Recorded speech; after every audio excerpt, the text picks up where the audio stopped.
Don't blame me. I did a write-in vote. I voted for George Santos.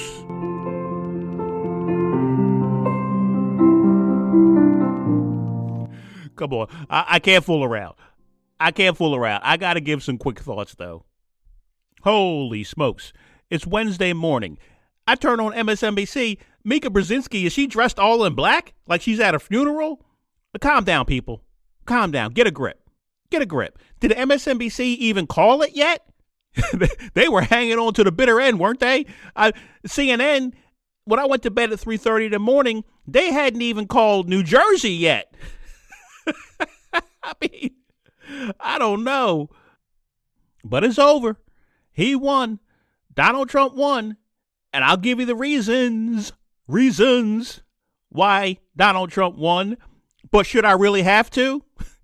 If you listen to this podcast, should I really have to? If you don't listen to the podcast, just go back and listen to the last 5 episodes. And you could have seen this coming from a mile away. But I want to do a quick show, get it out there, because I'm always late to the game, because I'm not a podcaster. This is a hobby. I've been doing it now for a couple of years, but it's a hobby. I'm not a podcaster. I'm not a politics guy. I'm not a news guy. But I like to put my thoughts out there, get my opinions out there. It gives me the opportunity to vent. And there'll be a whole lot of venting going on today. I already see the venting going on Twitter. So there'll be a whole lot of venting today. So why not I get to vent? It's about, what time is it now? About 9:30 on Wednesday morning, day after the election. Can you believe I stayed up till 3:30 in the morning? I don't know. I was hooked in. The more it looked like we were going to get a decision before next Friday, I was hooked in. I kept watching. And so I'll give my thoughts. I know emotions are raw. I know a lot of people out there who were supporting Kamala Harris may not want to hear what I have to say, which you can put that down as reason number one why Kamala Harris lost and Donald Trump won, because there's a lot of people out there who supported Kamala Harris who don't want to hear what people have to say. So you can put that at the top of the list as one of the reasons why he won. But calm down. I ain't afraid. I'm not afraid of Donald Trump being president again. You know what I'm afraid of? You know what scares me? Grown men who wear pajamas. You know what I'm talking about. I'm not talking about pajama pants. I'm talking about the whole matching shirt, matching pants, pajamas. I'm afraid of people who put too many inflatable holiday decorations on their lawns. That's what I'm afraid of. Do a Santa Claus, do a Frosty the Snowman, and be done with it. I'm afraid of bad shrimp. I'm not afraid of a Donald Trump presidency. It's just as simple as that. So to a lot of people out there I know who are freaking out, calm down, give it a minute, just relax.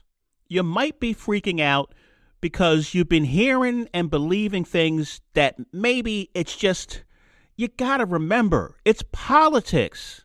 It's politics, people. You got to remember that. I was just trying to have a discussion about this with my dad the day of the election yesterday.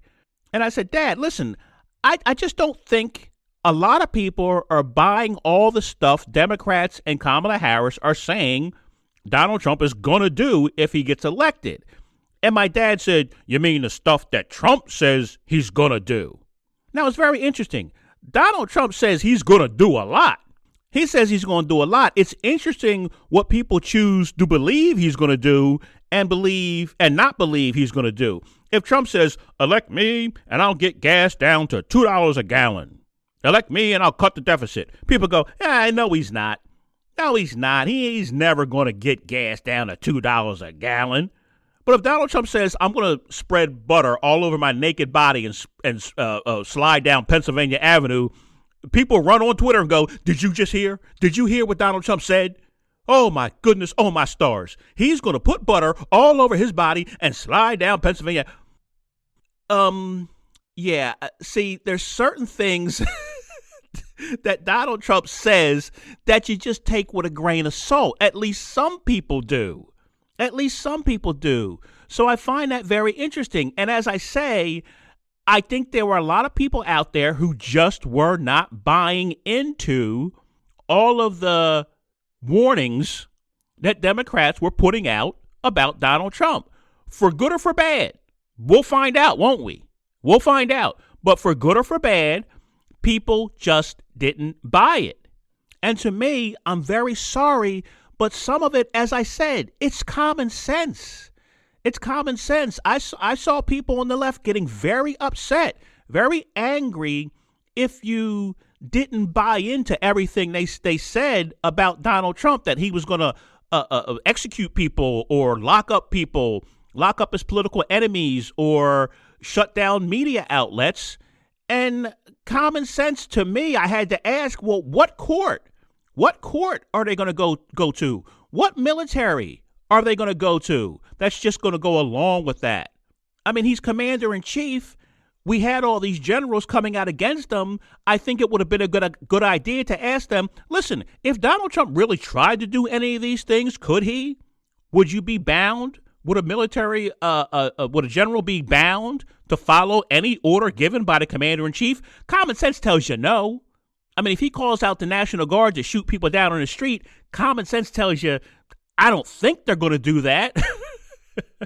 And so people, they just weren't buying into some of this stuff. And as I said a million times, a lot of it was said by Trump to get a reaction, to get a desired reaction, to create a media firestorm. Hang on. Let me stop for a minute and let me just go back and let me apologize for two big mistakes from my last episode when I predicted who the winner was going to be. I said I thought Trump would flip Georgia and Arizona and didn't need any blue wall states, Pennsylvania, Wisconsin, and Michigan. Never trust me on math. Never trust me on math. I screwed up there. I actually counted North Carolina twice when I said that. So, in fact, he did need at least one of the blue wall states, preferably Pennsylvania, which he got. Also, it's no big deal now, but in the last episode, I was talking about the metrics, the economy, and I said things were looking good, which helped Kamala Harris, the stock market. There was a recent, decent, not great, but decent GDP number. And I said the job report, the most recent job report was good. Well, for some reason, when I Googled job report on that Friday morning, the first result I got back, the first couple of results I got back from the news was 233,000 jobs added. So that's what I was referring to when I said the last jobs report was good. It wasn't until the next day that I found out there were only 12,000 jobs added. So that was really weird because I went back after I found out. I went back and Googled again, and there were still some news stories coming up that I don't know if they were just old news stories.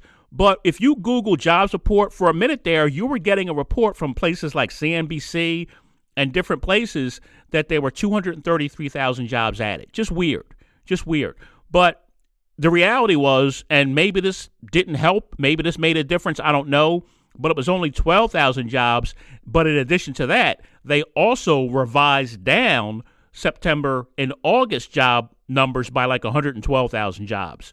So definitely appeared to be a slowing in job creation in that last jobs report. Again, no big deal now, but it just was interesting. And I want to fix that screw up that I made. I apologize. So back to the reason why Trump won. And as I said, I hope you do. If you're new to this podcast, if you're just stumbling across this podcast now, if you're on YouTube, please go to, I should have said this in the very beginning, go to Apple, go to Spotify. If you don't want to keep YouTube open, I realize there's no video. You can go and you can listen. Just go up below the title on YouTube, and there'll be two links. You can go to Apple, go to Spotify, and continue listening there. But the last 5 episodes, I spent the time saying what I felt about Donald Trump, but at the same time saying where I thought the Kamala Harris campaign was going wrong, what they were doing wrong. And so, like I said, you can go back and you can figure out why Donald Trump won this election by listening to my last 5 episodes and giving the warnings on where I think the Democrats were going wrong on Donald Trump. And at some point, maybe people who are smarter than me will figure this out. But I don't know how many times I got to say it. The more you attack Donald Trump, the stronger he gets. I mean, reason number, I guess we're up to 3. The more you attack him, for whatever reason, As I said, maybe people will figure it out one day, the stronger he gets. And for some reason, in the last 2 weeks of this campaign, Kamala Harris' campaign said, let's attack him. let's lean hard into the Nazism and the fascism and I don't know. I don't know what more Democrats would needed to have seen over the past 10 years. 10 years.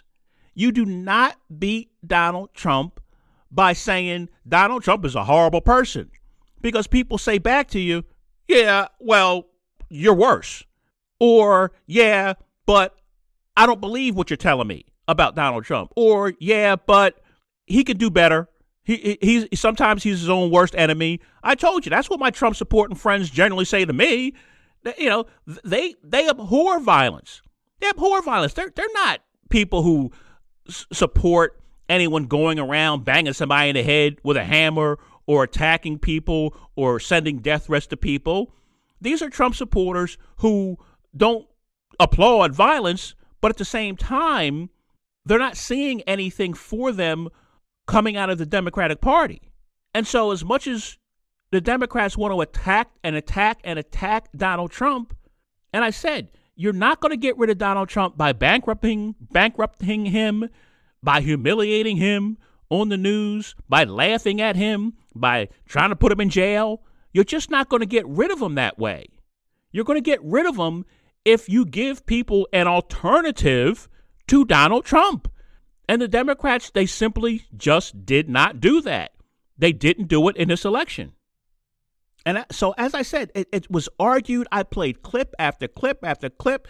And people who tried to say what I was saying, there were some people out there in the media. I played the clip of the guy from Bill Maher sitting there with Stephanie Ruhle trying to explain. I'm not a Donald Trump voter, but at the same time, I'm not sold on Kamala Harris. And what did I tell you they did? They laughed at the guy. They laughed in his face and called him stupid.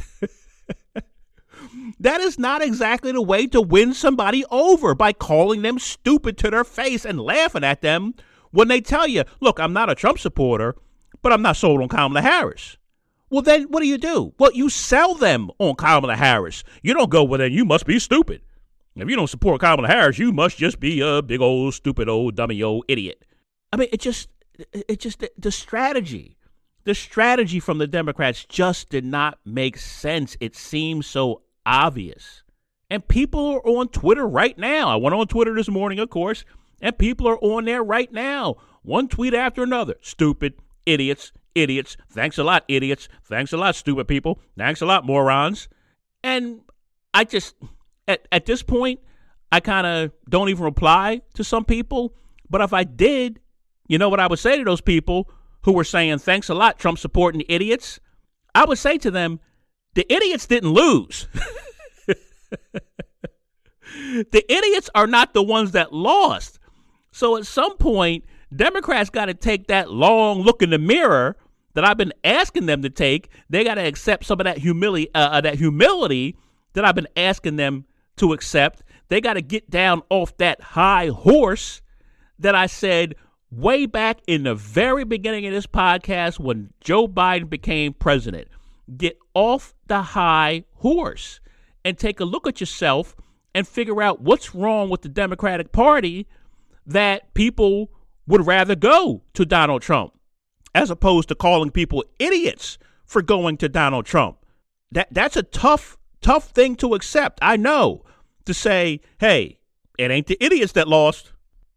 Next reason, and this isn't really a reason, maybe it's an observation, but $16 billion. $16 billion spent on this race. I heard that on Fox last night. I don't know if that's $16 billion in all the races in this whole election season, or if that was $16 billion just on the presidential race. I don't care which one it is.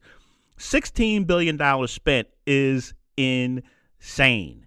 But I don't know at what point people needed or they were ever going to figure out it doesn't matter how much you outraise Donald Trump.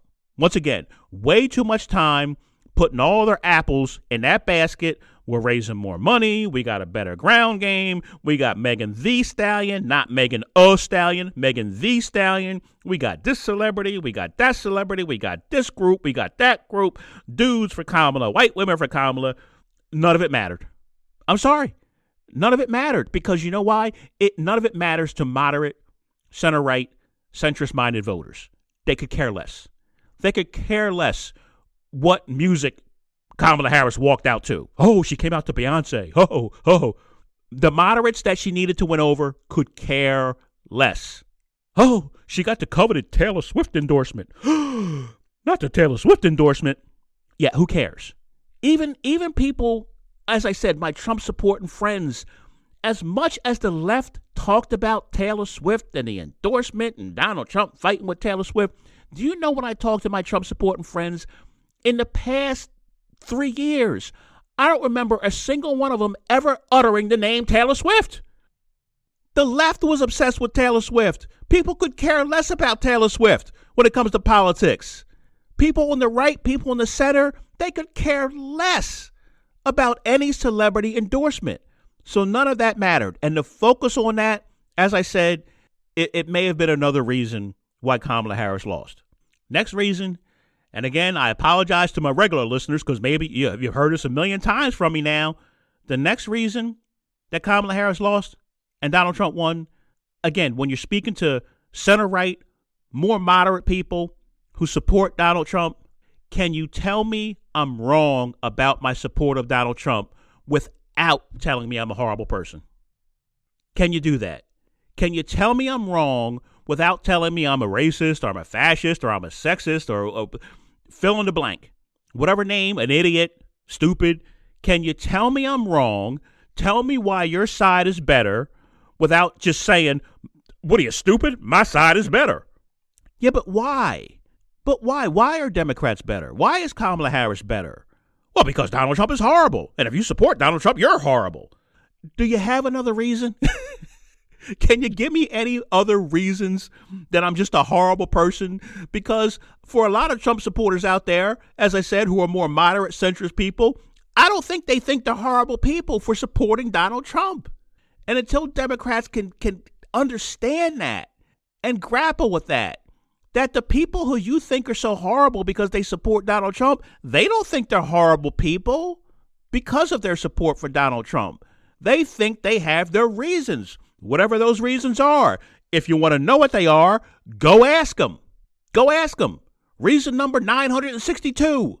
Once again, how many times on this podcast have I said to you, I sit and watch one left-leaning media person after another scratch their head and go, I don't know why these people are supporting this guy. I don't know how these people can be supporting this guy. And they sit around their tables and they ask each other and they ask themselves, I don't know why people are supporting this guy.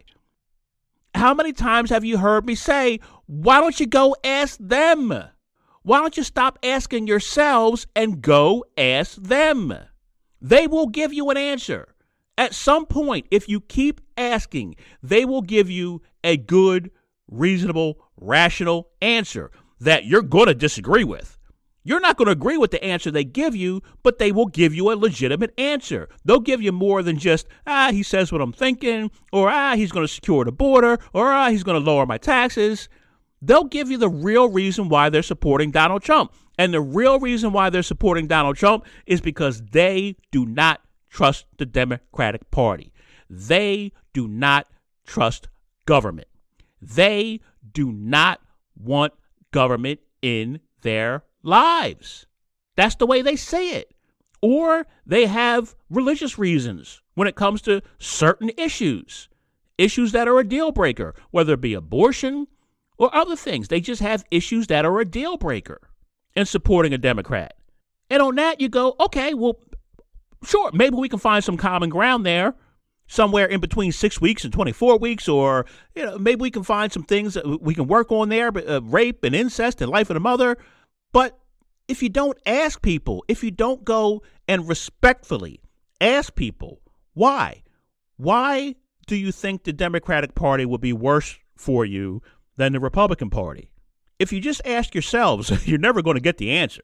That's for sure. Reason number 2,967 why Donald Trump won. You know, sometimes I think Donald Trump is not the stable genius that he tells us he is. Sometimes. If you would agree with me on that, would you also agree with me?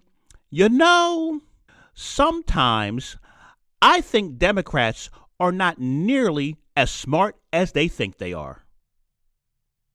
Would you agree with that? Oh, you better believe you should agree with that.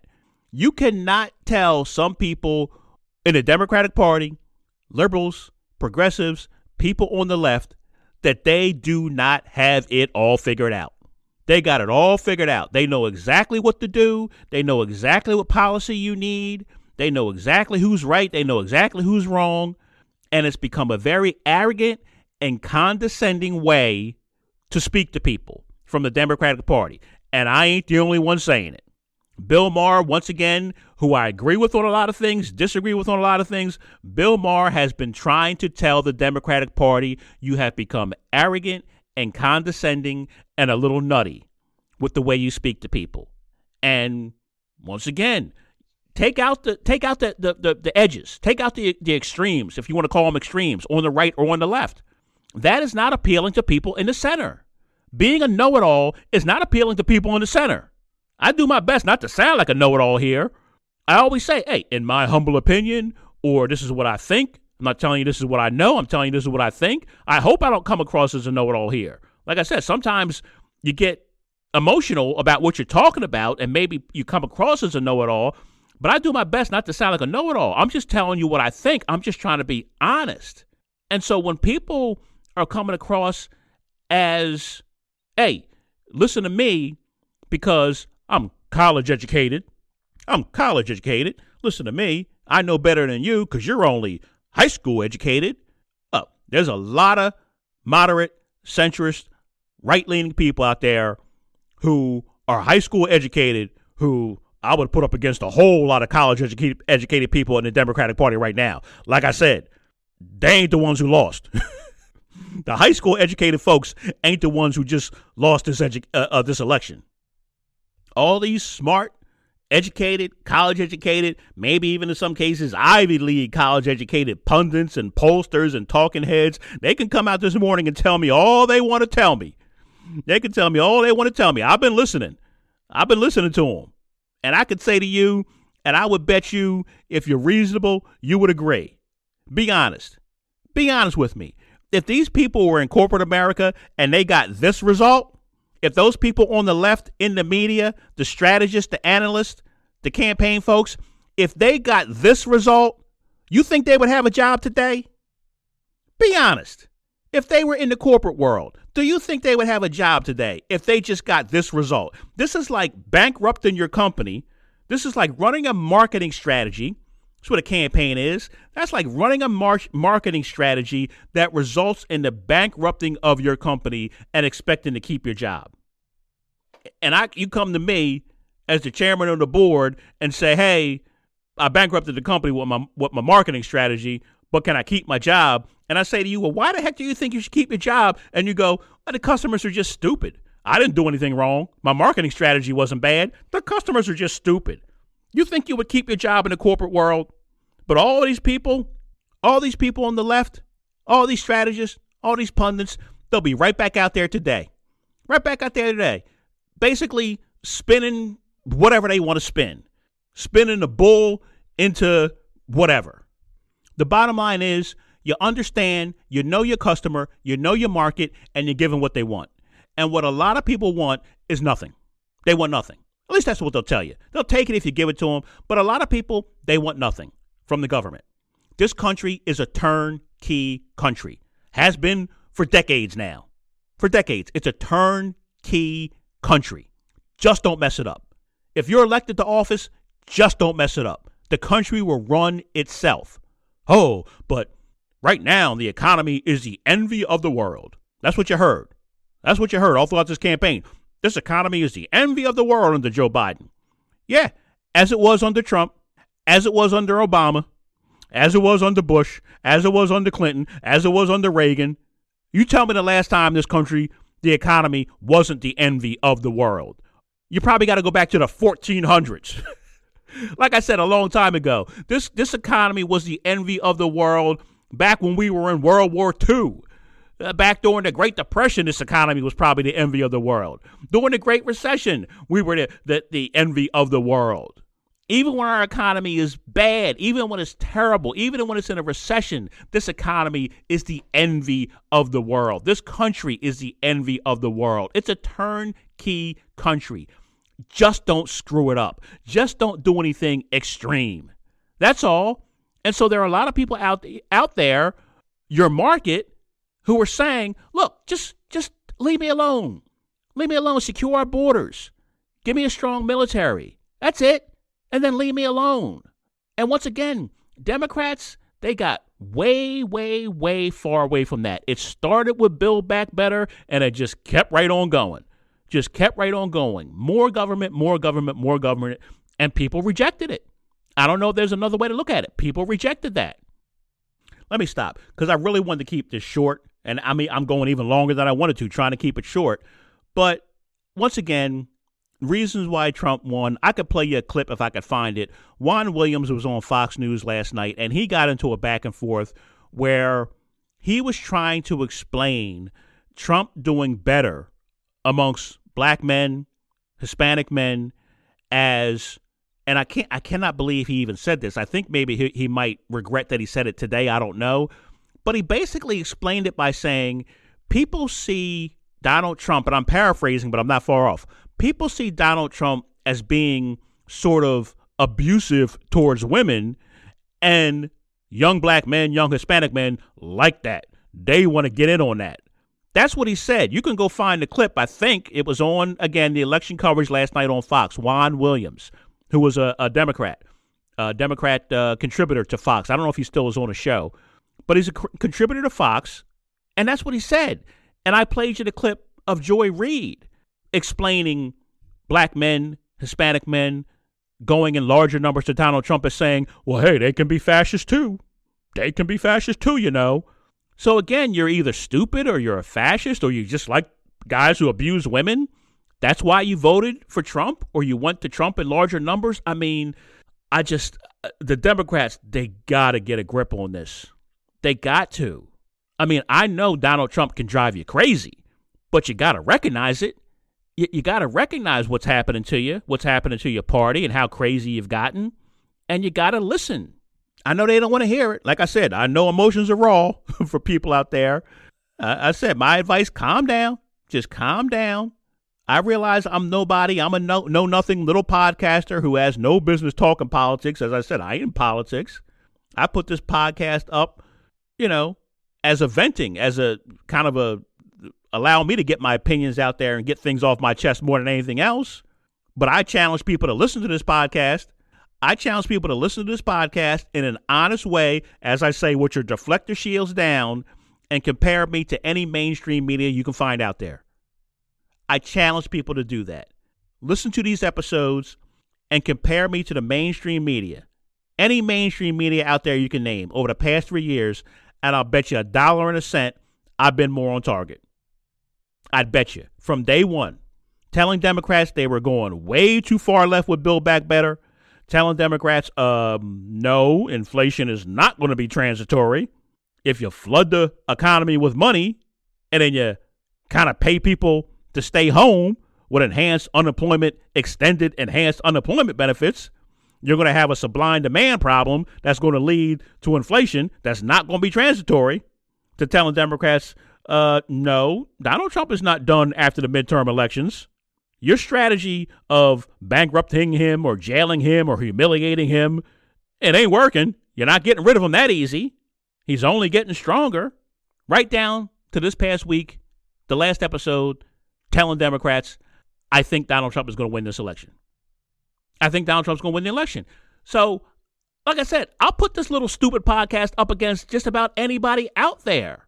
And I'll tell you I've been more on target. But people got to listen. People got to listen to what? To what? People got to listen to what they don't want to listen to. What do we call things that people don't want to hear? We call that honesty. That's what we call that. And I'll put that out there to the Trump supporters too. Whether you're on the left, whether you're on the right, whether you're in the center, whether you're progressive, whether you're conservative, now that Donald Trump has been elected the president of the United States, people got to recognize we have to get back to listening to things we don't necessarily agree with and want to listen to, because that's more likely where we will find the honesty. 2 examples of that honesty. This Trump victory by no means cancels out January 6th. Come on, let's not kid ourselves. This by no means cancels out some of the violence and the hate groups that have crept into the Republican Party. This does not cancel out any of that. And the Republican Party needs to get a grip on that, and they need to be honest with themselves about that. There is no equivalency between the violence that has crept into the Republican Party and some of the groups that have crept into the Republican Party versus the Democratic Party. So that's something to be honest about, honest with yourselves about. There also has to be some honesty, because I know this is going to be talked about, the immunity. No, Donald Trump does not have total immunity. I wish people in the media would stop saying that. John Roberts wrote in the opinion, and I'm going to talk about this more. I'm going to wrap up. But John Roberts wrote in the opinion, when he wrote the immunity opinion, this does not give Donald Trump limitless power. So I know there are going to be a lot of people out there going, oh my God, Donald Trump is now elected president with limitless power. The Supreme Court gave him limitless power. Go read the opinion that John Roberts wrote. It does not give him limitless power. It has to be decided in the lower courts what this really means and what it really applies to. But no, it does not mean Donald Trump can order SEAL Team 6 to go shoot somebody he doesn't like. That is not what that meant. So I wish the media would be honest in covering what that really means going forward. That's it. What more can I say? We'll have plenty of time to talk about this. That's all I'm going to say right now. I can't say any more. All I can say is, Donald, come on, Donald. Do you really want to hurt me? Do you really want to make me cry? Do you really want to hurt me? Do you really want to make me cry? Give me a little bit of that. Give me a little bit of that. I hope we're not going to be hurting this country. Harold Ford Jr. said it on Fox News. He congratulates Donald Trump, and he prays that Donald Trump will do a good job. That's all we can do at this point. That's all we can really do. It's about the country. I've said to on this podcast many a time, I don't root for a person. I don't root for a party. I root for the country. And that's what we should all be doing right now, is rooting for the country. Thanks for listening. The Comparison Guy Podcast on Apple Podcast, on Spotify, on YouTube. Comment to me if you like. Follow if you like. Share the show. I hope you will. And I'll see you next time.